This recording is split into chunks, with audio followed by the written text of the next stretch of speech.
வாழ்க வையகம், வாழ்க வையகம், வாழ்க வளமுடன். அனைவருக்கும் வணக்கம். நாம் இன்று master of vocational yoga for human excellence என்ற ஒரு பாடத்திட்டம், அந்த பாடத்தில் நவீன காலத்திற்கான யோகா என்ற ஒரு தலைப்பிலிருந்து மனம் என்ற ஒரு பகுதியை நாம் பார்க்க இருக்கின்றோம். உங்கள் அனைவரையும் வரவேற்பதில் மிகுந்த மகிழ்ச்சி கொள்கிறோம். வாழ்க வளமுடன். இந்த பதிவில் நாம் மனவளம் பதிவுகள் என்பது பற்றி பார்க்க இருக்கிறோம். ஒவ்வொரு பாடத்திட்டத்திலும் 5 அலகுகள் இருக்கும். இதில் மனவளம் என்ற ஒரு 3வது அலகு, அதில் ஒரு பகுதியாக பதிவுகள் என்பதை பார்க்க இருக்கின்றோம். இதனுடைய செயல்முறை திட்டம் பதிவுகளும் கர்ம வினைகளும் என்பது பற்றி பார்க்க இருக்கிறோம். அதில் சஞ்சித கர்மம், பிரார்த்த கர்மம், ஆகாமி கர்மம் என்று 3 கர்மங்களை பற்றி பார்க்க இருக்கிறோம். அதே போன்று மனதனுடைய 10 படிநிலைகள், எப்படி ஒரு எண்ணம் செயலாகி முடிவாக மாறுகிறது என்ற பயணத்தை பற்றி பார்க்க இருக்கின்றோம். அடுத்து பஞ்ச கோஷங்கள். மனித உடலில் 5 வகையான உடல்கள் இருக்கின்றன, அதை கோஷங்கள் என்று சொல்கிறோம். அது பற்றி நாம் பார்க்க இருக்கின்றோம். அடுத்து மனதினுடைய 3 நிலைகள், புறமனம், நடுமனம், அடிமனம் என்று சொல்லக்கூடிய அந்த 3 நிலைகளை பற்றியும் பார்க்க இருக்கிறோம்.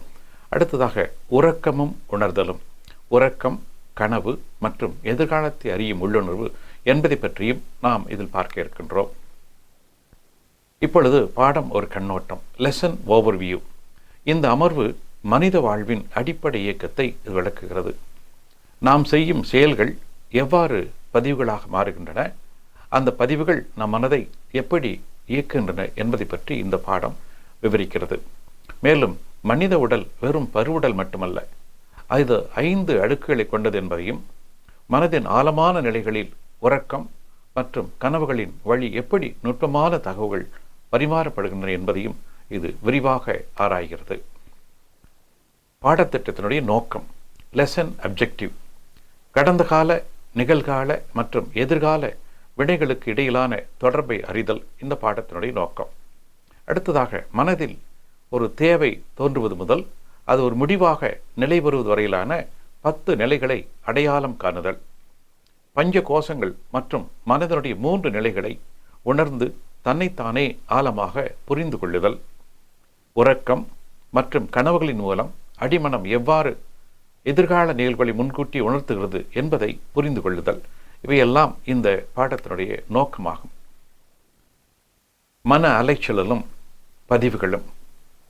ஒவ்வொரு அனுபவமும் ஒரு குறிப்பிட்ட மன அலைச்சலில் தான் பதிவாகிறது. அந்த மன அலைச்சலில் பொதுவாக ஃப்ரீக்வன்சி என்று சொல்கின்றோம். அதே மன அலைச்சலருக்கு மனம் வருகின்ற போது பழைய பதிவுகள் அங்கு எண்ணங்களாக மலர்கின்றன. பொதுவாக மன அலைச்சலர்கள் அதனை பீட்டா, ஆல்பா, தீட்டா, டெல்டா என்று சொல்வார்கள். 14 - 40 சைக்கிள்ஸ் பர் செகண்ட் அது விழிப்பு நிலை, அதுதான் உணர்ச்சி வயப்பட்ட நிலையும் கூட. 14 கீழ் இருக்கக்கூடிய நிலை அது ஆல்பா, தீட்டா, டெல்டா என்று வரும். அந்த அமைதி நிலை அது ஒரு மதிநுட்பம் பெருகும் நிலை. அந்த 20க்கு மேல் வருகின்ற போதுதான் கோபம், வஞ்சம், உணர்ச்சி நிலை இவையெல்லாம் அது வரக்கூடிய நிலை. ஆகவே தான் அதை உணர்ச்சி வயப்பட்ட நிலை என்று சொல்வார்கள். 40க்கு மேலே செல்கின்ற போது அது மனிதனுக்கு ஒரு சிரமத்தை கொடுக்கக்கூடிய நிலைகள், மரணம் ஏற்படக்கூட வாய்ப்பு இருக்கிறது என்று சொல்கிறார்கள். இப்படி அந்த பதிவுகள் நம்முடைய வாழ்க்கையின் ஒரு நிலையாக இருந்து கொண்டிருக்கின்றன. எண்ணம், சொல், செயல், விளைவு இவையெல்லாம் ஒரு தொடர் சங்கிலி போல வரக்கூடிய ஒன்று. பொதுவாக மனம் செய்திகளை சுருக்கி பதிகிறது, பதிந்ததை விரித்து காட்டுகிறது. பசு ஒன்றை பார்க்கின்றோம், பார்த்த காட்சி கண்ணில் கொசு அளவில் பதிந்து காட்ட காண்போம் என்று மகிழ்ச்சியவர்கள் சொல்வார்கள். ஒரு பசுவினை பார்க்கிறோம், அது நமது கண் வெளி திரைக்குள்ளே செல்கின்ற போது சின்ன அளவிலே சென்று மூளையிலே ஒரு புள்ளியாக பதிகிறது. அங்கிருந்து அது கருமையத்திற்கு ஒரு ஜீவகாந்த பதிவாக மாற்றம் பெறுகிறது. இப்படி நாம் பார்க்கக்கூடிய ஒவ்வொன்றும் நமக்குள்ளே அது பதிவாக வருகிறது. அது பார்ப்பது, கேட்பது, சுவைப்பது எல்லாம் நாம் பல்லங்கும்படி செய்யக்கூடிய எல்லாமே நமக்குள்ளே ஒரு பதிவாக வருகிறது. பதிந்து எல்லாம் மூலையிலும் பதிவாகும். அதே போன்று கருமையத்திலும் பதிவாகும். கருமையத்தில் பதிந்த பிறகு மீண்டும் அதே அந்த ஃப்ரீக்வன்சி வருகின்ற போது அந்த செய்திகள் வெளியே எண்ணங்களாக வரும். அந்த எண்ணங்களாக வருகின்ற போது தான் அது மீண்டும் சொல்லாக, செயலாக, விளைவாக வருகிறது. அந்த எண்ணம் தான் அழுத்தம் பெறுகின்ற போது சொல்லாகிறது, மேலும் அழுத்தம் பெறுகின்ற போது அது செயலாகிறது. இந்த செயல் மூலமாக நாம் இன்ப துன்ப உணர்வுகள் விளைவுகளை அனுபவிக்கின்றோம். இவை அனைத்தும் நமக்குள்ளே பதிவுகளாக மாறிக்கொண்டே இருக்கும். இதை பொதுவாக இயக்கச் சங்கிலி என்று சொல்கிறோம். எண்ணம், சொல், செயல், விளைவு, பதிவு என்று இது மீண்டும் தொடர்ந்து நடந்து கொண்டே இருக்கக்கூடிய நிலையில் இருந்து கொண்டிருக்கும். கர்ம வினை வகைகள் 3 வகையில் இவற்றை நாம் சொல்கிறோம். ஒரு மனிதனுடைய ஆளுமையை, பெர்சனாலிட்டியை தீர்மானிக்கும் 3 வகையான பதிவுகள். சஞ்சித கர்மம், பிராரப்த கர்மம், ஆகாமிய கர்மம் என்று சொல்கிறோம். சஞ்சித கர்மம் என்பது முன்னோர்களிடமிருந்து கருத்தொடராக வித்தில் வந்த பதிவுகள். அதைத்தான் சஞ்சித கர்மம் என்று சொல்கிறோம். சஞ்சிதம் என்று சொன்னாலே ஒரு பெரிய பை அல்லது மூட்டை என்ற அர்த்தம். அதற்குள்ளாக என்று சென்று கொண்டே இருக்கும். அடுத்தது பிராரப்த கர்ம பதிவுகள். பிறப்பிற்கு பிறகு நாம் செய்யும் செயல்களால் ஏற்படும் மேலெடுக்க பதிவுகள். நாம் பிறந்ததிலிருந்து இன்று வரை செய்த எல்லா செயல்களையும் பொதுவாக பிராரப்த கர்மம் என்று சொல்கின்றோம். அதனை அடுத்தது ஆகாமிய கர்மம். சஞ்சிதம் மற்றும் பிராரப்த பதிவுகளின் தூண்டுதலால் இச்சைப்பட்டு செய்யும் புதிய வினைகள். நாம் இதுவரை அந்த சஞ்சித கர்ம பதிவுகள், பிராரப்த கர்ம பதிவுகள் நமக்குள்ளே பதிவுகளாக இருக்கின்றன. அதன்படிதான் பொதுவாக இந்த வாழ்க்கையை நாம் நடத்த ஆரம்பிப்போம். ஆனால் அறிவுபூர்வமாக சிந்திக்கின்ற போது புதிய செயல்களையும் சிந்திக்கலாம். ஆக இனிமேல் செய்ய இருக்கக்கூடிய செயல்கள் அவையெல்லாம் பொதுவாக ஆகாமிய கர்மம் என்ற நிலையிலே வரும். ஆகாமியம் என்று சொன்னால் ஆன்மா காமியம், ஆன்மா விரும்பி செய்யக்கூடிய செயல்கள். இனி நாம் செய்ய இருக்கும் செயல்களைத்தான் பொதுவாக நாம் ஆகாமிய கர்மம் என்ற நிலையில் சொல்கிறோம். அடுத்ததாக மனம் ஒரு 10 படிநிலைகளில் இயங்கிக் கொண்டிருக்கிறது. அந்த ஒவ்வொரு படிநிலையும் பார்ப்போம். உணர்ச்சி, தேவை, முயற்சி, செயல், விளைவு, அனுபவம், ஆராய்ச்சி, தெளிவு, முடிவு என்று சொல்லக்கூடிய ஒரு 10 படிநிலைகள். இதை நாம் ஆங்கிலத்தில் சொல்கின்ற போது sensation, need, zeal, action, result, enjoyment, experience, research, realisation and conclusion என்று 10 படிநிலைகளில் நம்முடைய உயிராற்றல் மனமாக அது பயணித்து கொண்டிருக்கிறது. இதில் பழக்க பதிவுகள் முதல் 7 நிலைகள், அது உணர்ச்சி முதல் அனுபவம் வரை இருக்கக்கூடிய அந்த முதல் 7 நிலைகள், அதனை பழக்க பதிவுகள் என்று சொல்கிறோம். உணர்ச்சி, தேவை, முயற்சி, செயல், விளைவு, அனுபவம் என்ற இந்த 7 நிலைகளைத்தான் பொதுவாக நாம் பழக்க பதிவுகள் என்று சொல்கிறோம். இது விலங்குகளுக்கும் மனிதர்களுக்கும் பொதுவானது. உடல் உறுப்புகள் மற்றும் புலன்களால் செயல்படக்கூடியது. இதனை பழக்க பதிவுகள் என்று சொல்கிறோம். அடுத்த 3 விளக்க பதிவுகள். ஆராய்ச்சி, தெளிவு, முடிவு என்று சொல்லக்கூடிய அந்த கடைசியில் வரக்கூடிய 3 ஆராய்ச்சி, தெளிவு, முடிவு என்று சொல்லக்கூடிய அந்த 3 அதனை விளக்க பதிவுகள் என்று சொல்கிறோம். இது மனிதனுக்கு மட்டுமே உரியது. மூளை சிற்றறிகள் மூலம் அறிவு இயங்கும் நிலை. இங்கு மனிதனுடைய அறிவு உயர்ந்த நிலையில் இருப்பதால் அந்த ஆராய்ச்சி என்பதும் தெளிவு என்பதும் முடிவு என்பதும் அது மனிதனுக்கே உரிய அறிவின் உயர்ந்த நிலையாக இருக்கிறது. மற்ற அனைத்தும் விலங்குகளுக்கும் மனிதனுக்கும் பொதுவாக இருக்கக்கூடிய நிலையாக இருக்கின்றன. பதிவுகளிலிருந்து விடுதலை பெறுவது எப்படி? டிரான்ஸ்ஃபர்மேஷன் எப்படி? அந்த தீய பதிவுகளிலிருந்து நம்மை காத்துக்கொள்வது, உயர்வடைவது. மனிதன் பொதுவாக பழக்கத்திற்கும் விளக்கத்திற்கும் இடையே போராடும் ஜீவன் என்று அருட்தந்தை அவர்கள் சொல்வார்கள். இதில் பழக்கப்பதிவுகள் பல லட்சம் ஆண்டுகளாக தொன்மை வாய்ந்தவை. எனவே அவை வலிமையானவை. நாம் இதுவரை எத்தனை பிறவிகள் பிறந்தோம் என்று தெரியாது. விலங்குகளிலிருந்து நாம் வந்திருக்கிறோம். ஆக எல்லா பதிவுகளும் நமக்கு இருக்கத்தான் செய்யும். ஆகவே அது அதிக எண்ணிக்கையில் இருக்கும், வலிமையாக இருக்கும். இதற்கு எப்படி அதை சரி செய்வது, எப்படி அதற்கு தீர்வு காண்பது? அதற்கு சரியான வழி அருட்தந்தைகள் சொல்வது தியானம் என்பது ஒரு சரியான வழி. அதோடு சேர்ந்து நாம் ஆராய்ச்சி செய்து நம்முடைய குணநலங்களை மாற்றிக்கொள்ள வேண்டும். அகத்தவம் இது மன அலைச்சலை குறைக்கக்கூடிய பயிற்சி. மன அலைச்சல் குறைந்த நிலையில் செய்யக்கூடிய காரியங்கள் தான் அது வெற்றி பெறக்கூடியதாக, வலிமை கொடுக்கக்கூடியதாக அமையும். ஆராய்ச்சி தீய பதிவுகளை நல்ல பதிவுகளாக மாற்றுவது. அதற்குத்தான் இங்கு நமக்கு அருட்தந்தை அவர்கள் அகத்தாய்வு என்ற நிலைகளை கொடுத்திருக்கிறார்கள்.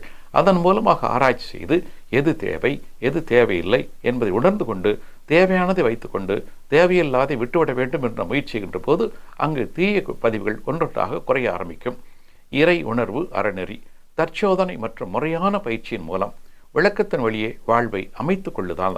அப்படி யார் அமைத்துக் கொள்கிறார்களோ அவர்கள்தான் அந்த உண்மையான இறை உணர்வை பெற்று அனுபவிக்க முடியும். அதற்கு அவருடைய வாழ்க்கை ஒழுக்கம், கடமை, ஈகை என்று சொல்லக்கூடிய அறநெறிப்படி வாழ்க்கை அமைய வேண்டும். இதற்கு அவர்கள் செய்யக்கூடிய தவமும் தற்சோதனையும் மிகவும் உதவியாக இருக்கும். அதன் மூலமாக நாம் அந்த பழைய பதிவுகளிலிருந்து விடுபட்டு நல்ல வாழ்க்கையை நம்மாலே அமைத்துக் கொள்ள முடியும். அடுத்து 5 வகையான கோஷங்கள். அன்னமய கோஷம், மனோமய கோஷம், பிராணமய கோஷம், ஆனந்தமய கோஷம், விஞ்ஞானமய கோஷம் என்று சொல்லி மனதனுடைய நிலைகளை இப்படி 5 வகையாக பிரித்திருக்கிறார்கள். அந்த மனதனுடைய செயல்பாட்டுக்கு ஏற்ப இப்படி ஒரு 5 வகையில் இந்த மனதின் நிலைகளை பிரித்திருக்கிறார்கள். இப்பொழுது நாம் ஒவ்வொன்றை பற்றியும் பார்ப்போம். அன்னமய மனோமய கோஷம். அன்னமய கோஷம் என்பது அது உடல் உணர்ச்சிகளால் கட்டுண்ட நிலை. பசி, தாகம், கழிவு நீக்கம் போன்ற உடல் தேவைகளை மட்டும் கவனிப்பது. இது பொதுவாக அந்த புறமணம் என்ற நிலையில் இயங்கக்கூடியது. அது உடல் உணர்ச்சிகளுக்கு மட்டும் உரியது. பசி, தாகம், கழிவு நீக்கம் போன்ற தேவைகள். அடுத்ததாக மனோமய கோஷம் என்று சொல்லக்கூடிய நிலை. இது மனதினால் எழக்கூடிய ஒரு நிலை. இது ஒரு உணர்ச்சி வயப்பட்ட நிலை. இந்த இடத்தில் தான் 6 குணங்கள், அதாவது பேராசை, சினம், கடும்பற்று, முறையற்ற பால் கவர்ச்சி, உயர்வு தாழ்வு மனப்பான்மை, வஞ்சம் என்று சொல்லக்கூடிய அந்த 6 தேவையில்லாத குணங்களும் அல்லது கெட்ட குணங்களும் வரக்கூடிய நிலை. அந்த 6 கெட்ட குணங்கள் நல்ல குணங்களாக மாற வேண்டும் என்று சொல்லித்தான் மகரிஷி அவர்கள் நமக்கு அகத்தாய் முறைகளை எல்லாம் கொடுத்திருக்கிறார்கள். பொதுவாக இதெல்லாம் நடுமனதில் எண்ணங்களாக பதிவாகிறது. இந்த மனோமய கோஷம் என்பது இது நடுமனம் என்ற நிலையிலே அது எண்ணங்களாக பதிவாக மாறிக்கொண்டிருக்கிறது. அடுத்ததாக இப்பொழுது நாம் பிராணமய, விஞ்ஞானமய, ஆனந்தமய கோஷம் என்பது பற்றி கொஞ்சம் தெரிந்து கொள்வோம். பிராணமய கோஷம் என்பது மனம் உயிராற்றலில் ஒடுங்கி தன்னை உயிராக அறியும் ஒரு நுண்ணிலை. அதைத்தான் பிராணமய கோஷம் என்று சொல்கிறோம். ஒன்றின் மேலே நாம் நிலைத்து நிற்கின்ற போது அது ஒரு இசையில் இருக்கலாம் அல்லது வேறொரு பயிற்சியில் இருக்கலாம். நாம் அப்படி ஒடுங்கி நிற்கின்ற போது அங்கு உயிராற்றல் ஒடுங்கி நின்று தன்னை உணரக்கூடிய ஒரு நுட்பத்தை பெறுகிறது. அடுத்ததாக விஞ்ஞானமய கோஷம். பிரபஞ்ச தொடர்பு, கோள்களின் இயக்கம் மற்றும் தெய்வீக ஒழுங்கமைப்பை உணரக்கூடிய நிலை. மனம் அதாவது இன்னும் கொஞ்சம் ஆழமாக செல்கின்ற போது இது நமக்கு தியானத்திலே நாம் துரியாதி தியானம் செய்கின்ற போது அந்த பேரியக்க மண்டலம் அந்த நிலைக்கு செல்கின்ற போது கிடைக்கக்கூடிய ஒரு நிலை. அப்பொழுதுதான் அந்த பிரபஞ்ச தொடர்பு நமக்கு கிடைக்கும். கோள்களை பற்றி நாம் அதன் இயக்கத்தை தெரிந்து கொள்ளலாம். அதே போன்று எல்லாவற்றுக்குள்ளும் அந்த தெய்வீக ஒழுங்கமைப்பு, அந்த பேரறிவு எப்படி இயங்கிக் கொண்டிருக்கிறது என்பதை பற்றியும் நாம் உணர்ந்து கொள்ள இயலும். அடுத்ததாக ஆனந்தமய கோஷம். இறைநிலையே நானாகவும் அனைத்து இயக்கமாகவும் இருக்கிறது என்ற ஒரு நெறி வரக்கூடிய நிலையை தான் அந்த ஆனந்தமய கோஷம் என்று சொல்லக்கூடியது. அது தானும் இறைநிலையும் ஒன்றாக இருக்கக்கூடிய நிலை. அதைத்தான் ஆனந்தமய கோஷம் என்று சொல்கிறோம். இப்போ அன்னமய கோஷத்திலிருந்து ஆனந்தமய பேர் வருவதே முழுமை பேர். சாதாரண நிலைகளில் பொதுவாக அன்னமய கோஷம் உடல் என்ற நிலையில் இயங்கிக் கொண்டிருக்கிற நாம் கொஞ்சம் கொஞ்சமாக அதிலிருந்து உயர்ந்து உயர்ந்து உயர்ந்து கடைசியில் அந்த ஆனந்தமய கோஷத்தில் நிலைத்து நிற்கக்கூடிய நிலை. இது தவத்தின் மூலமாகவும் தற்சோதனையின் மூலமாகவும் நம்முடைய ஒழுக்க பழக்கத்தின் மூலமாகவும் நாம் ஒவ்வொரு மனிதரும் அந்த முயற்சிக்கேற்ப அந்த நிலையை அடைய முடியும். அப்படி அடைந்தவர்கள் தான் ஞானிகள், மகான்கள் என்று சொல்லக்கூடியவர்கள் எல்லாம். அதைத்தான் பொதுவாக நாம் முழுமை பேர் என்று சொல்கின்றோம். அடுத்ததாக மனதினுடைய 3 நிலைகளை பார்க்க இருக்கிறோம். அந்த 3 நிலைகளை புறமனம், நடுமனம், அடிமனம் என்று சொல்கிறோம். புறமனம் இது கான்சியஸ் மைண்ட். புலன்கள் வாயிலாக உலக பொருட்களை உணர்தல். பொதுவாக புலன்கள் என்று சொல்கின்ற போது மெய், வாய், கண், மூக்கு, செவி என்று சொல்கிறோம். இது ஒவ்வொன்றின் மூலமாக நாம் அந்த அறிவை பெறுகிறோம். தோளின் மூலமாக தொடு உணர்வு, நாவின் மூலமாக சுவை உணர்வு, மூக்கின் மூலமாக வாசனை உணர்வு, கண்கள் மூலமாக வெளிச்சத்தை உணரும் தன்மை, காதுகளின் மூலமாக ஓசை உணரும் தன்மை. இப்படி நாம் புலன்கள் மூலமாக வெளி உலகை நாம் தெரிந்து கொள்கிறோம். பொதுவாக இதைத்தான் புத்தி என்று சொல்கிறோம். அடுத்து நடுமனம், சப்கான்சியஸ் மைண்ட். இது பதிவழி நினைவாக குணங்களை அறிதல். இங்கு அந்த மூலையிலே பதிந்த பதிவுகள் எல்லாம் அது பின்னர் குணங்களாக மாறி அது கெட்ட குணங்கள் நல்ல குணங்கள் என்று வருகின்றன. அங்கு அந்த கெட்ட குணங்களை நீக்கி நல்ல குணங்களை நாம் உருவாக்கக்கூடிய நிலை. அதற்குத்தான் நாம் தவமும் நம்முடைய தற்சோதனை பயனாக இருக்கிறது. அடுத்தது அடிமனம் என்பது இதனை சூப்பர் கான்சியஸ் மைண்ட் என்று சொல்கிறோம். பிரபஞ்ச ரகசியங்கள் மற்றும் பல பிறவி அனுபவங்களில் எல்லாம் கொண்டதுதான் அந்த அடிமையம். இதுவரை அந்த எல்லா செய்திகளும், அதாவது முதலில் அந்த இறைநிலை என்ற நிலையில் ஆரம்பித்து பல்வேறு அணுக்கள் உருவாகி, பஞ்சபூதங்கள் உருவாகி, பின்னர் உயிரினங்கள் உருவாகி, மனிதன் வரை வந்த எல்லா செய்திகளும் அந்த அடிமனதில் பதிவாக இருக்கிறது. பொதுவாக அதற்குத்தான் கருமையம் என்று சொல்கிறோம். ஆக அந்த பேரறிவு என்பது அது அந்த இறைநிலையிலிருந்து தோன்றி ஒவ்வொரு நிலையிலும் வந்து அது கடைசியிலே அந்த மனிதனாக இருந்து கொண்டிருக்கும் நிலை உணர்வது தான் அந்த பேரறிவு என்று சொல்வது. இதற்கு உதாரணமாக நாம் கடலிலே இருக்கக்கூடிய ஒரு பனிக்கட்டியை எடுத்துக்கொண்டால் அந்த பனிக்கட்டின் மேற்புறம் மட்டும்தான் நமக்கு தெரியும். ஆனால் அது வெளியில் எவ்வளவு இருக்கிறதோ அதை விட பல மடங்கு அந்த கடல் நீருக்குள்ளாக இருக்கும். அந்த வெளியில் இருக்கக்கூடிய ஒன்றைத்தான் நாம் பொதுவாக பார்க்கிறோம். அதைத்தான் புறமணம் என்று சொல்கிறோம். அதை கான்சியஸ் மைண்ட் என்று சொல்கிறோம். அந்த நீருக்கிடையே அந்த ஒட்டி இருக்கக்கூடிய பகுதி அதை பொதுவாக நடுமணம் என்று வைத்துக் கொள்ளுங்கள். ஆனால் அடிமனம் என்பது அதற்கு கீழாக எவ்வளவு ஆழம் இருக்கிறது பாருங்கள். அப்படி ஒவ்வொரு மனதனுடைய அடிமனதிலும் பெரிய செய்திகள், ஆழமான செய்திகள் அந்த இறைநிலையிலிருந்து தோன்றி மனிதன் வரை வந்த அத்தனை அனுபவங்களும் அந்த அடிமனதிலே பதிந்திருக்கும். இந்த படத்திலே பாருங்கள், எப்படி அந்த பனிக்கட்டி எவ்வளவு ஆழமாக உள்ளே இருக்கிறதோ அவ்வளவு ஆழமான ஒன்று தான் அடிமனம் என்று சொல்லக்கூடியது. அதைத்தான் ஆங்கிலத்தில் சப்கான்சியஸ் மைண்ட் என்று நாம் சொல்கின்றோம். அகத்தவம், இது தவத்தின் மூலமாகத்தான் நமது மனதை மாற்றி நாம் நல்ல குணங்களை அடையக்கூடிய நிலைக்கு நாம் உயர்ந்து செல்ல முடியும். மனதை மூல நிலைக்கு கொண்டு செல்வதுதான் பொதுவாக நாம் அகத்தவம் என்று சொல்கிறோம்.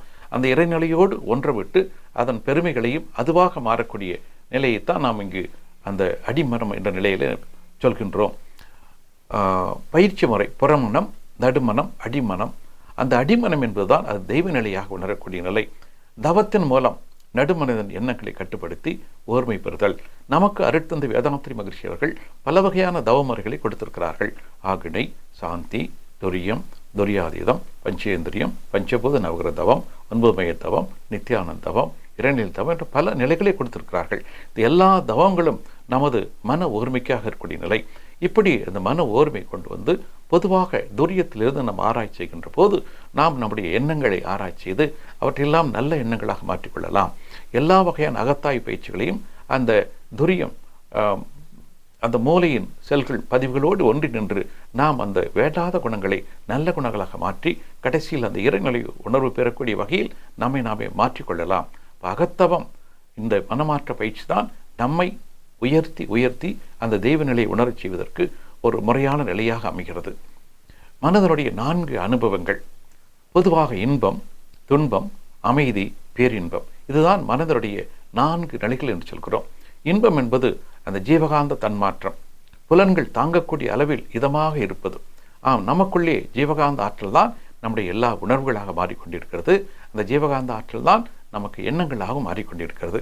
இப்பொழுது அந்த ஜீவகாந்த தன்மாற்றம் நாம் தாங்கக்கூடிய அளவில் அது அமைதி அளவாக இருந்தால் அது நமக்கு இன்பமாக இருக்கும். துன்பம் எப்பொழுது அது அளவு முறை மீறும்போது அப்பொழுது ஏற்படக்கூடிய நிலையைத்தான், அந்த பொருந்தாத உணர்ச்சியைத்தான் துன்பம் என்று சொல்கிறோம். அளவு சரியாக இருக்கின்ற போது எல்லாம் இன்பமாகத்தான் இருக்கும். அளவு முறை மீறும்போது மாறும்போது அந்த முரண்பட்ட நிலையைத்தான் நாம் துன்பம் என்று சொல்கிறோம். அப்பொழுது ஜீவகாந்த செலவு அதிகமாக இருக்கும், நமக்கு வரவை விட செலவு அதிகமாக இருக்கும். அந்த நிலையைத்தான் பொதுவாக துன்பம் என்று சொல்கிறோம். அடுத்து அமைதி, ஜீவகாந்த வெளிப்பாடு தேவையான அளவு சீராக இருப்பது. அப்போ அளவான முறையிலே நாம் அந்த ஜீவகாந்தத்தை பயன்படுத்திக் கொள்கிறோம். அந்த புலன்கள் மூலமாக நாம் பயன்படுத்துகிறோம். அது மிகவும் அளவாக இருக்கிறது. அது அமைதியான நிலை. அடுத்தது பேரின்ப நிலை, மனம் இருப்பு நிலையோடு ஒன்றிவிடுதல். அந்த மனமானது விரிந்து விரிந்து விரிந்து சென்று அந்த இறைநிலையோடு அந்த சுத்தவெளியோடு ஒன்றிவிடக்கூடிய நிலை. அந்த பிரம்மம் என்று சொல்கிறோமே, ஆதி என்று சொல்கிறோமே, அந்த தெய்வம் என்று சொல்கிறோமே, அந்த நிலையோடு ஒன்றிவிடுகின்ற நிலை. இது துரியாதீத தவம் ஏற்றுகின்றவர்கள்லாம் கடைசியில் அந்த நிலையில போய் ஒன்றிவிடக்கூடிய வாய்ப்பு இருக்கிறது. அப்பொழுது அந்த அமைதிக்கு மேலாக ஒரு பெரிய ஆனந்தத்தை, இதுவரை புலன்களால் கிட்டாத ஒரு ஆனந்தத்தை ஒவ்வொரு மனிதனும் அதை அனுபவிக்க முடியும். அந்த நிலையைத்தான் பொதுவாக நாம் பேரின்பம் என்று சொல்கின்றோம். துன்பத்தை தவிர்த்து இன்பம் காணுதல். அப்போ இந்த இன்பம், துன்பம், அமைதி, பேரின்பம் என்ற ஒரு நிலையை பார்க்கின்ற போது இதில் துன்பம் என்பது தவிர்க்கப்பட்டால் நமக்கு மீதம் இருப்பதெல்லாம் இன்பம், அமைதி, பேரின்பம் என்பதுதான். ஆகவே துன்பத்தை தவிர்த்து விட்டால் மீதம் இருக்கக்கூடிய நம்முடைய வாழ்க்கை முழுவதும் அது இன்பமாக பேரின்பமாக இருந்து கொண்டிருக்கும். ஏன் துன்பம் வருகிறது என்று பார்த்தால் அறியாமை, அலட்சியம், உணர்ச்சிவை, இவைதான் பெரும்பாலும் நம்முடைய துன்பத்திற்கு காரணமாக இருக்கிறது. அறியாமை, அலட்சியம், உணர்ச்சிவை, அது சின்ன குழந்தைகளாக இருக்கிறது, அது அறியாமை என்ற நிலையில் வைத்துக் கொள்ளலாம். அலட்சியம் தெரிந்தே கூட நாம் சிலவற்றை உதாசீனப்படுத்தி விடுகிறோம். இது அலட்சியம் என்று சொல்வது.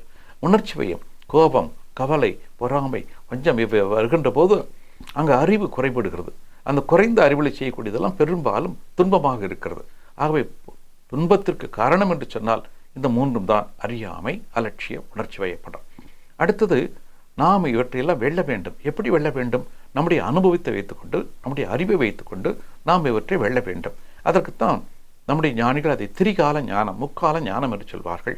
அதாவது கடந்த கால அனுபவம், நிகழ்கால சூழ்நிலை, எதிர்கால விளைவு மூன்றையும் கணித்து செயல்படுவதுதான் முக்கால ஞானம் அல்லது திரிகால ஞானம் என்று சொல்கிறோம். இது நாம் ஒவ்வொருவருக்கும் இருக்கக்கூடிய ஒன்றுதான். நாம் பயன்படுத்தக்கூடிய அளவிலே நாம் அதை வெற்றியாக மாற்றிக்கொள்ளலாம். இவ்வாறு செய்கின்ற போது எதிர்பாராத ஏமாற்றங்கள் நமக்கு இல்லாமல் போய்விடுகிறது. பொதுவாக ஏன் கவலை வருகிறது? நமக்கு ஏமாற்றங்கள் வருகின்ற போதுதான் அது கவலையாக மாறுகிறது. இப்பொழுது இந்த பயிற்சிகளை நாம் செய்கின்ற போது நமக்கு எதையும் ஏற்கும் ஒரு மனப்பக்குவம் தானாக வந்துவிடும். இது இல்லாதனால்தான் நமக்கு துன்பம் வருகிறது, அது கவலையாக மாறிக்கொண்டிருக்கிறது. ஆகவே அந்த துன்பம் இன்பம் வாழ்க்கை அது நாணயத்தின் இரு பக்கங்களாக இருந்த போதும் கூட நாம் அவற்றை சரி செய்ய முடியும். அதற்கான வழிமுறைகளைத்தான் அருட்தந்தை வேதாத்ரி மகரிஷி அவர்கள் நமக்கு அகத்தவம் அகத்தாய்வு என்ற நிலையில் நமக்கு அவர்கள் கொடுத்திருக்கிறார்கள். மனதின் நுட்பமும் அகத்தவமும், மனதின் அறியும் திறன், மனிதனின் 6வது அறிவு. இது சிறப்பு வாய்ந்ததாக இருந்தாலும் அந்த மனதிற்கு எல்லைகள் உண்டு. உண்மையிலேயே மனிதனுடைய 6வது அறிவு என்பது மற்ற விலங்குகளுக்கு இல்லாத ஒரு அறிவு. அது ஒரு சிறப்பு வாய்ந்த நிலைதான். ஆனால் அந்த மனம் என்பதற்கு எல்லைகள் உண்டு. புலன்களின் இயக்கம் ஒரு குறிப்பிட்ட அலைநீளம் மற்றும் அதிர்வெண்ணுக்கு மட்டுமே நம்மால் உணர முடியும். நம்முடைய மெய், வாய், கண், மூக்கு, செவி என்று சொல்கிறோமே, இந்த 5 புலன்களுக்கும் ஒரு எல்லை உண்டு. அது எல்லை தாண்டி சிந்திக்க முடியாது. பொதுவாக நாம் ஒன்றை பார்க்கின்றோம், ஒரு வெளிச்சம் நமக்கு தெரிகிறது. நாம் வெளிச்சம் கண்களால் பார்க்கின்ற போது அது அந்த ஊதா என்ற நிறத்திலிருந்து சிவப்பு வரை மட்டும்தான் காண முடியும். அதை நம்முடைய பௌதிக சொல்கின்ற போது 4000 ஆங்ஸ்ட்ராம் யூனிட்டிலிருந்து 7000 ஆங்ஸ்ட்ராம் யூனிட் வரை, 4000 ஆங்ஸ்ட்ராம் யூனிட் என்று சொல்வது அது அந்த ப்ளூ கலர் ஊதா கலரை குறிக்கக்கூடிய ஒன்று. அந்த 7000 என்று வருவது சிவப்பு கலரை கொடுக்கக்கூடிய ஒன்று. எப்படி வானவெளியில் நாம் அந்த 7 வகை நிறங்களை பார்க்கிறோமோ அதுபோன்று இதைத்தான் நாம் பார்க்க முடியும். அதற்கு மேலாகவும் கீழாகவும் இன்னும் நிறைய உண்டு. அவற்றையெல்லாம் நம்முடைய கண்களால் பார்க்க முடியாது. அது கண்ணினுடைய எல்லைகளாக இருக்கிறது. அதுபோன்று காது அந்த 20 ஹெட்ஸிலிருந்து 20,000 ஹெட்ஸ் வரை தான் நம்முடைய காதால் கேட்க முடியும். அதற்கு கீழே சென்றால் நம்முடைய காது கேட்காது, அதற்கு மேலே சென்றால் நம்முடைய காது கேட்காது. ஆனால் வௌவால் போன்ற சில விலங்குகள் அது 20,000க்கு மேலே கேட்கக்கூடிய திறன் பெற்றது. அதனை அல்ட்ராசானிக் சவுண்ட் என்று சொல்வார்கள். நம்முடைய காதுக்கு கேட்காது, ஆனால் அது வௌவால் போன்ற சில உயிரினங்களுக்கு அது தெரிந்து கொள்ள முடியும்.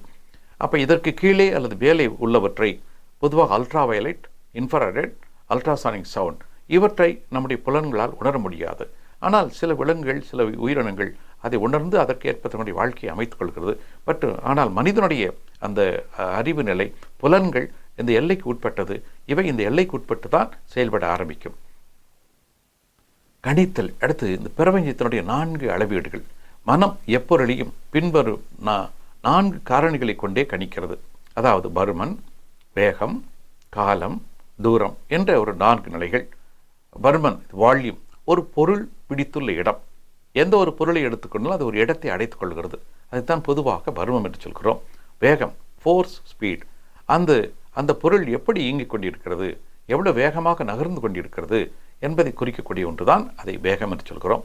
அடுத்து காலம், டைம், ஒரு இயக்கத்தின் தொடக்கம் முதல் முடிவு வரையிலான அந்த நீளத்தை தான் நாம் காலம் என்று சொல்கிறோம். அந்த இயக்கம் தொடங்கி முடிகிற வரை இருக்கக்கூடியது. அடுத்து தூரம், 2 பொருள்களுக்கு இடையிலான இடைவெளி அல்லது 2 இயக்கத்திற்கு இடையிலான இடைவெளி, அதைத்தான் பொதுவாக தூரம் என்று சொல்கிறோம்.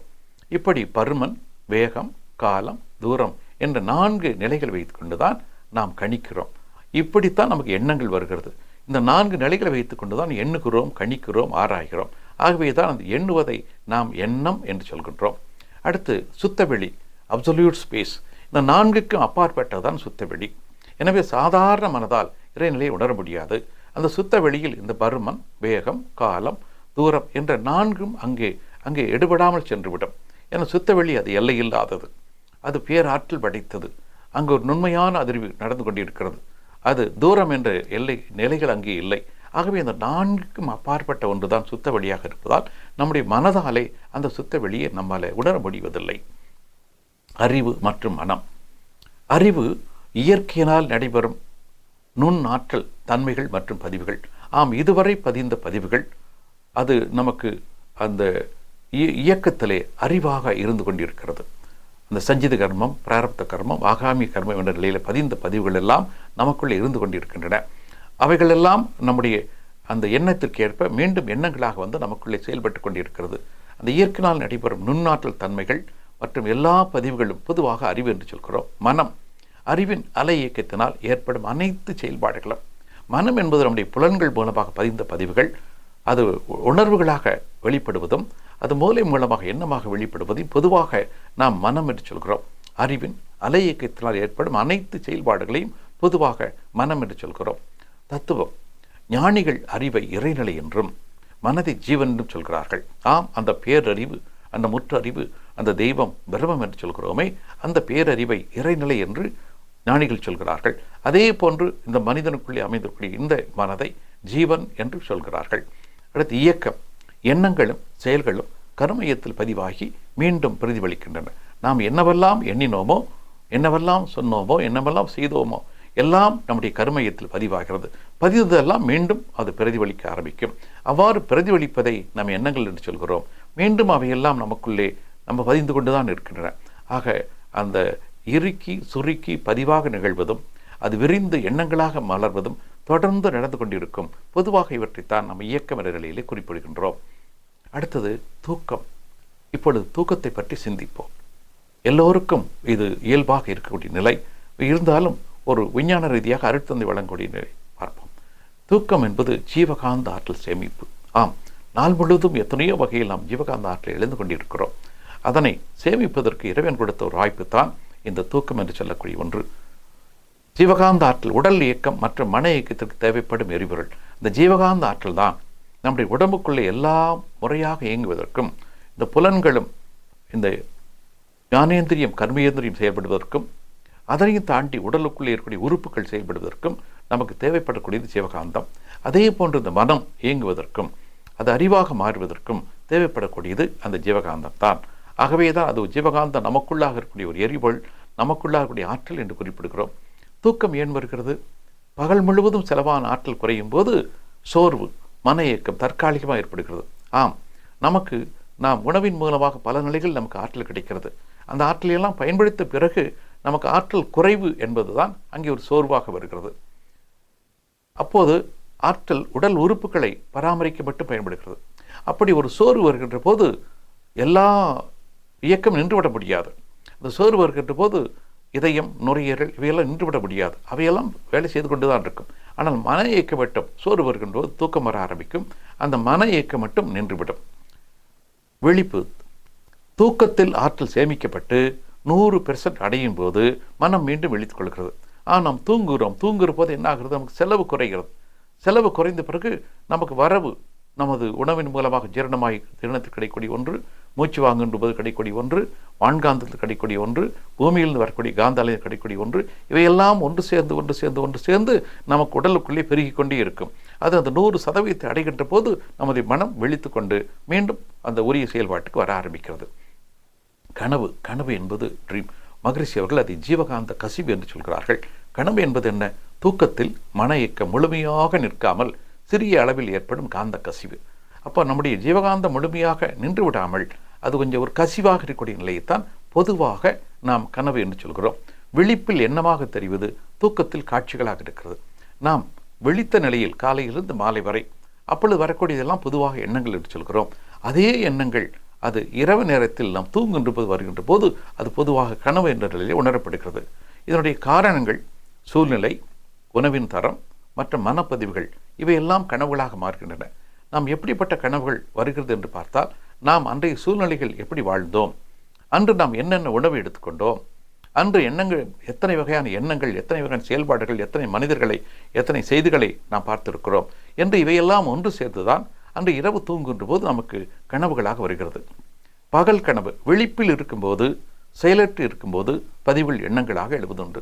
ஆனால் செயலற்ற நிலையில் அமைதியாக இருக்கின்ற போது அது எண்ணங்களாக வந்து கொண்டே இருக்கும். அதுவே நாம் தூக்கத்தில் இருக்கின்ற போது அந்த கசிவு நமக்கு அது கனவாக வந்து கொண்டிருக்கிறது. வருங்கால உணர்தல், எக்ஸ்ட்ரா சென்சரி பெர்செப்ஷன். சில நிகழ்வுகள் நடக்கும் முன்பே அகக்காட்சியாக தெரிவது. காரணங்கள் முறையான பயிற்சியால் இறைநிலைக்கு நெருக்கமாக மனதை கொண்டு செல்லுதல். நாம் நல்ல முறையில் பயிற்சியில் செய்து தவத்திலும் தத்துவத்திலும் ஆழ்ந்து வருகின்ற போது ஒரு மனிதனுடைய அறிவு உயர்ந்து அந்த வருங்காலத்தில் என்ன நடக்கும் என்பதை முன்பே கணிக்கக்கூடிய நிலை, மற்றவர்களின் என்ன அலைகள் பிரதிபலித்தல், மற்றவர்கள் என்ன நினைக்கிறார்கள் என்பதை உணர்ந்து கொண்டு அதற்கேற்ப அது அவர்களுக்கு உதவி செய்யக்கூடிய நிலையில் அமைவது, இது வியப்புக்குரிய செயல் அல்ல. இறைநிலையை அடிப்படையாக கொண்ட மனதின் சாதாரண ஆற்றலே. ஆக ஒவ்வொரு மனிதனும் இதை செய்ய முடியும். ஒவ்வொரு மனிதனுக்கும் அந்த எண்ணங்கள் அமைகிறது. சிலர் அதை முழுமையாக பயன்படுத்துகிறார்கள், சிலர் பயன்படுத்துவதில்லை. மன அலைச்சொல்லலும் தவமும், மைண்ட் ஃப்ரீக்வன்சி, மனதின் வேகத்தை பொறுத்து நிலைகள் மாறுகின்றன. இதனை பீட்டா, ஆல்ஃபா, தீட்டா, டெல்டா என்று சொல்கிறோம். 14-40 சைக்கிள்ஸ் பெர் செகண்ட். இது சாதாரண விழிப்பு நிலை அல்லது புலன் மயக்கத்தில் இருக்கக்கூடிய நிலை. இந்த நிலையில் தான் கோபம், கவலை, பொறாமை, வஞ்சம் என்று சொல்லக்கூடிய அந்த உணர்ச்சியப்பட்ட நிலைகள் எல்லாம் ஏற்படும். அடுத்த ஆல்ஃபா நிலை, இது 8-13 சைக்கிள்ஸ் பெர் செகண்ட் இருக்கக்கூடிய நிலை. இது அமைதி, ஒரு அகத்தவத்தின் மூலமாக கிடைக்கக்கூடிய நிலை. பொதுவாக நாம் ஆகனி தியானத்தில் வருகின்ற போது இது எல்லோருக்கும் கிடைக்கக்கூடிய நிலை. துரியம் வருகின்ற போதும் இந்த நிலை நமக்கு கிடைக்க ஆரம்பிக்கும். துரியத்தில் அது முழுக்க நிலைத்துவிடும். ஆல்ஃபாவில் அது வந்து செல்லக்கூடிய நிலையில் இருக்கும். அடுத்து தீட்டா, இது 4-7 சைக்கிள்ஸ் பெர் செகண்ட் நிலையில் வரக்கூடிய நிலை. நாம் தவம் செய்கின்ற போது, தவம் செய்கின்ற போது அந்த பேரியக்க மண்டலம் துரியத்திற்கு மேலாக செல்கின்ற போது அந்த நிலையில் கிடைக்கக்கூடிய ஒன்று. இது எல்லோருக்கும் இயல்பாக கிடைக்கக்கூடிய ஒன்று தான். டெல்டா, அது 1-3 மிக நுண்மையான நிலை. அங்குதான் இறைநிலை தொடர்பு எடுக்கிறது. இங்கு இது நல்ல அனுபவப்பட்டவர்களுக்கு, தேர்ந்த பயிற்சியாளர்களுக்கு, எண்ணத்தை ஒழுங்கு செய்தவர்களுக்கு, நல்ல வாழ்க்கை முறை அமைத்து கொண்டவர்களுக்கு இது சுலபமாக கிடைக்கும். மற்றவர்களும் அவர்கள் முயற்சி செய்யக்கூடிய அளவுக்கு இது கிடைக்கும். இப்படித்தான் மன அலைச்சொல் பீட்டா, ஆல்ஃபா, தீட்டா, டெல்டா என்ற 4 நிலைகளில் இது அமைகிறது. அகத்தவம், அது வாழ்வின் உயர்வு. தவம் மன அலைச்சொலில் குறைத்து மனதை வளப்படுத்தக்கூடிய பயிற்சி. மகிழ்ச்சியர்கள் நமக்கு 9 வகையான தவங்களை கொடுத்திருக்கிறார்கள். எல்லா தவங்களும் நமக்கு வாழ்க்கையின் மேன்மை கொடுக்கக்கூடிய ஒன்று. இப்படி இந்த தவங்களின் மூலமாக நாம் மன அடக்கம் பெறலாம். நல்ல தெளிவு பெற்று நம்முடைய பண்புகளை வைத்துக் கொள்ளலாம். நம்முடைய செயலில் அது ஒழுக்கம் மற்றும் திருத்தம் தானாக அமைந்துவிடும். எல்லா செயல்களும் நற்செயலாக மாறக்கூடிய பண்புகள் வந்துவிடும். புலன் மயக்கத்தில் விடுபடுதல். பொதுவாக இந்த புலன்கள் மெய், வாய், கண், மூக்கு, செவி என்ற புலன்கள் பழக்கத்திற்கு சூழ்நிலைக்கு அடிமையாகி பல தவறுகள் செய்வதற்கு காரணமாக இருக்கிறது. அந்த நிலையிலிருந்து தான் விடுபடுவதற்கு நமக்கு இது தவம் மிகவும் உதவியாக இருக்கும். கடைசியில் துரியாதீதம் மற்றும் அந்த இறைநிலையோடு ஒன்றி கலப்புற்று செய்யக்கூடிய தவங்கள். அப்படி வருகின்ற போதுதான் மனம் அந்த இறைநிலையோடு ஒன்றி அந்த பேரின்பத்தை அனுபவிக்க ஆரம்பிக்கிறது. அந்த பேர் அமைதியை அனுபவிக்க ஆரம்பிக்கிறது. இதுவரை புலன்கள் மூலம் கண்டிராத ஒன்றை அந்த மனம் அனுபவிக்க ஆரம்பிக்கிறது. அங்குதான் அந்த அறிவு முழுமையடைகிறது. அறிவு முழுமை, அது புக்தி என்று மகிழ்ச்சிகள் சொல்கிறார்களே, அந்த நிலையை மனதால் அடைய முடியும். குண்டலினி யோகா பயிற்சிகளை தகுந்த குருவின் வழிகாட்டுதலோடு மட்டுமே கற்க வேண்டும். ஆம், எல்லா பயிற்சிகளும் நமக்கு மேன்மை கொடுக்கக்கூடியது. ஒரு குருவின் மூலமாக கற்றுக்கொள்கின்ற போது நாம் அந்த உயர்வை சரியாக அடைய முடியும். நாமே கற்றுக்கொள்கின்ற போது சில தவறுகள் ஏற்படலாம். ஆகவே இந்த தவ முறைகள், குறிப்பாக அருட்தந்தை மகிழ்ச்சிகள் கொடுக்கக்கூடிய தவ முறைகளும் இந்த தற்சோதனை முறைகளும் ஒரு மனிதனை உயர்ந்த மனிதனாக மாற்றி தெய்வ நிலையை உணர்வதற்கு நமக்கு உதவி செய்யக்கூடிய அந்த வழிமுறைகள் தான் மகிழ்ச்சி அவர்கள் நமக்கு பயிற்சிகளாக கொடுத்திருக்கிறார்கள். சரி, இப்பொழுது நாம் இதுவரை சிந்தித்ததை அதை நாம் கொஞ்சம் அலசி ஆராய்ச்சி செய்து பார்ப்போம். சில கேள்விகள், அந்த கேள்விகளுக்கு நீங்கள் எவ்வாறு கற்றுக்கொண்டீர்கள் என்பதை நாம் தெரிந்து கொள்ளலாம். இப்போ பாருங்க, ஒரு கேள்வி: ஒரு மனிதனின் அனைத்து பிறவிகளின் மொத்த வேலைகளின் தொகுப்பு எவ்வாறு அழைக்கப்படுகிறது? இங்கு 4 பதில்கள் கொடுத்திருக்கிறது. அதில் எது சரியான பதில் என்று நீங்கள் இப்பொழுது நிர்ணயிக்கலாம். பிராரப்த கர்மம், ஆகாமிய கர்மம், சஞ்சித கர்மம், நல்வினை. இந்த 4 பதிலுக்குள்ளே எந்த பதில் சரியான பதில், அதாவது அனைத்து பிறவிகளின் மொத்த வினைகளின் தொகுப்பு, அது எந்த நிலையில் வரும் என்பதை இப்பொழுது நீங்கள் கணித்து சொல்லலாம். இது உங்கள் நேரம். சரி, இதில் சஞ்சித கர்மம் என்பதுதான் ஒரு சரியான பதில். அடுத்ததாக அடுத்த கேள்விக்கு செல்லலாம். எதிர்கால நிகழ்வுகளை முன்கூட்டியே கனவு அல்லது உள்ளுணர்வு மூலம் உணர உதவுவது எது? எதிர்கால நினைவுகளை முன்கூட்டியே உணரக்கூடியது எது? புறமனம், தர்க்க அறிவு, அடிமனம், ஐம்புலன்கள். இந்த 4 எது சரியான பதிலாக இருக்க முடியும்? கணித்து சொல்லலாம். நீங்கள் யோசனை செய்து பாருங்கள். அடிமனம். ஆம், அந்த அடிமனத்தில் தான் எல்லா செய்திகளும் அங்கே பதிந்திருக்கிறது. அதில் இல்லாத செய்திகள் இந்த பிரபஞ்சத்தில் எதுவும் இருக்க முடியாது. அத்தனை செய்திகளும் பதிவாக இருக்கக்கூடிய ஒன்றைத்தான் பொதுவாக நாம் அடிமனம் என்று சொல்கிறோம். இப்பொழுது பாடத்தினுடைய சுருக்கத்தை நாம் தெரிந்து கொள்ளலாம். இதுவரை நாம் என்ன பார்த்திருக்கிறோம் என்பதை பற்றி கொஞ்சம் சுருக்கமாக தெரிந்து கொள்ளலாம். நம்முடைய மொத்த பதிவுகள் சஞ்சிதம். அங்குதான் இதுவரை நாம் முதல் உயிரினத்தில் ஆரம்பித்து இன்று வரை மனிதனாக வந்தவரை எல்லா இயக்கங்களும் அந்த அனுபவங்கள் அத்தனையும் நமக்குள்ளாக இருப்பதுதான் சஞ்சிதம். அதில் இந்த பிறவியில் அனுபவிக்க எடுத்து வந்ததுதான் பிராரப்தம். இப்பொழுது பிறந்தது முதல் இன்று வரை வந்ததுதான் பிராப்தம். இனி நாம் செய்ய இருப்பது அது ஆகாமியம். அப்போ சஞ்சிதம் என்பது முன்னோர்கள் மூலமாக வந்தது. பிராரப்தம் என்பது நாம் பிறந்ததிலிருந்து வந்தது. ஆகாமி என்பது இனி நாம் செய்ய இருப்பது. அடுத்து மனிதனுடைய 10 படிநிலைகள். ஒரு மனிதனின் செயல்பாடு உணர்ச்சி, தேவை, முயற்சி, செயல், விளைவு, அனுபவம், ஆராய்ச்சி, தெளிவு, முடிவு என்று 10 நிலைகளில் இருந்ததை நாம் பார்த்திருக்கிறோம். ஒவ்வொரு மனதின் நிலைகளும் இப்படித்தான் 10ஆக வந்து அது கடைசியில் முடிவடைகிறது. அடுத்தது பஞ்ச கோஷங்கள். 5 வகையான உடல் அமைப்பு பார்க்கிறோம். அன்னமய கோஷம் அது தேவைகளை ஒட்டி அமையக்கூடியது. பிராணமய கோஷம் அது கொஞ்சம் அமைதி பெற்று அந்த உயிரை நோக்கி வருவது. மனோமய கோஷம் அது மனதாலே அது விரிந்து சென்று கொண்டிருப்பது. விஞ்ஞானமய கோஷம் அது ஆராய்ச்சி மயமானது, பேரிய மண்டலத்தோடு தொடர்புடையது. ஆனந்தமய கோஷம் அது விரிந்த நிலையிலே அந்த தெய்வமாகவே மாறிவிடக்கூடிய நிலை. இப்படி ஒரு 5 கோஷங்கள். மனதின் நிலைகள். நாம் விழிப்பு நிலை பயன்படுத்துவது புறமனம், பதிவுகளின் களஞ்சியம் நடுமனம், பேரறிவின் தொடர்பு அடிமனம். இப்படி அந்த புறமனம், நடுமனம், அடிமனம் என்பதை நாம் பகுத்து கொள்ளலாம். அடுத்து உறக்கமும் கனவும். உடல் ஓய்வெடுக்கும் போது மனம் நுட்பமான நிலைக்கு செல்கிறது. அடிமனம் தூய்மையாக இருக்கும்போது அது காலத்தை கடந்து எதிர்கால நிகழ்வுகளை கனவு அல்லது உள்ளுணர்வு மூலமாக முன்னரே உணர்த்தும் ஆற்றலை பெறுகிறது. பொதுவாக அந்த உறக்கம் என்பது நமக்கு ஒரு ஓய்வு, அது வேண்டும். அதுதான் அந்த உடலுக்கும் மனதுக்கும் ஓய்வாக இருக்கிறது. அந்த அடிமனம் தூய்மையாக இருக்கும் போது அது பல உள்ளுணர்வுகளில் பல செய்திகளை நமக்கு கொடுக்கிறது.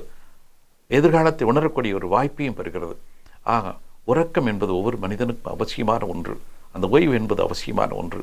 அப்பொழுது ஏற்படக்கூடிய ஜீவகாந்த கசிவைத்தான் பொதுவாக கனவு என்று சொல்கின்றோம். ஆம், கற்றல் அறிவின் உயர்வு. இதுவரை கேட்டுக்கொண்டிருந்த அனைவருக்கும் மனமார்ந்த நன்றிகள். அருட்தந்தை அவர்கள் அந்த மனம் என்பதை பற்றியும் பதிவுகள் என்பதை பற்றியும் ஆழமான செய்திகளை நம்மளுக்கு கொடுத்திருக்கிறார்கள்.